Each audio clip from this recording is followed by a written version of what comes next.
뭐 확실하다라고 얘기할 수 있는 크게 두 가지가 있습니다. 2차 대유행이 올 거다라고 하는 것.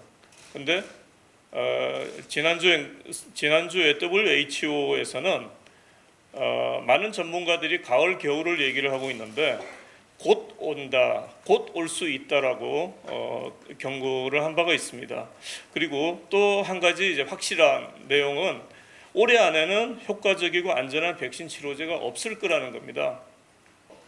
자, 그러면 그 2차 대유행에 대비한 긴급 방역 대응을 크게 네 가지 범주로 나눠서 말씀을 드리겠습니다. 하나가 의료적 준비입니다.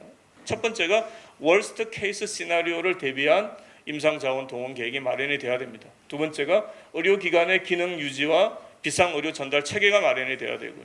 여기에 이제 그 플루 백시네이션에 대한 고위험 집단에 대한 플랜도 스톡파일링을 하고 있어야 된다.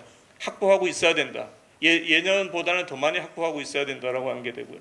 공중보건 대응 준비는 서베일런스 앤 모니터링 체계 구축, 그 다음에 이 추적 조사 체계를 이제는 어떻게 효율적으로, 어떻게 윤리적으로 만들어 갈 거냐라고 하는 거하고, 그 다음에 지역 중심 방역 대응 능력이 강화돼야 된다.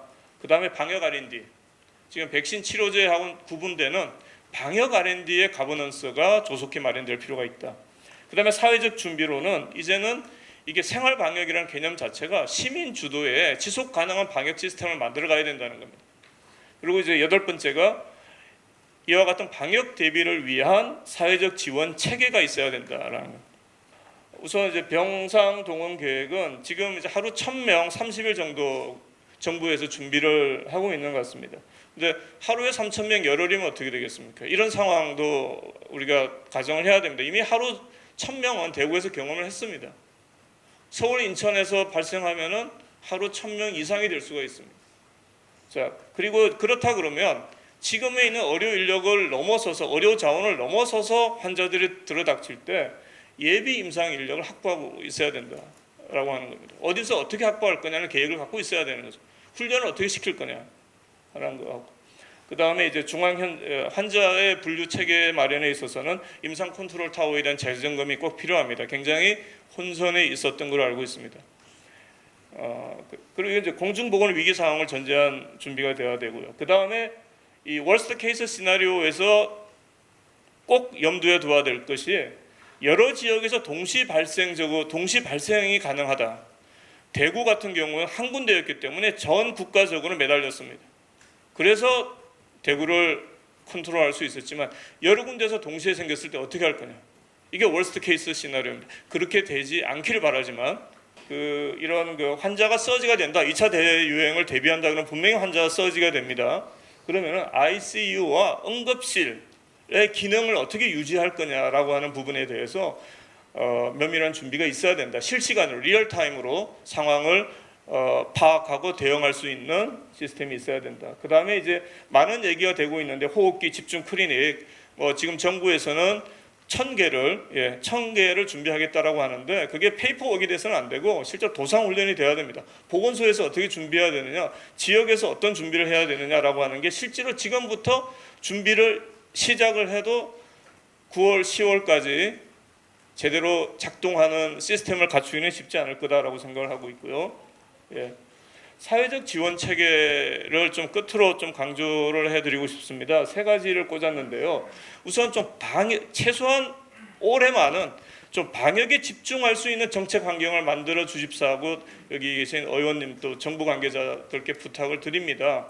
원격 의료 좋습니다. 할 수 있겠죠. 근데 원격 의료의 성지라고 할 수 있는 텔레메디슨의 성지라고 하고 있는 미국이 어떻게 되었는지 보십시오.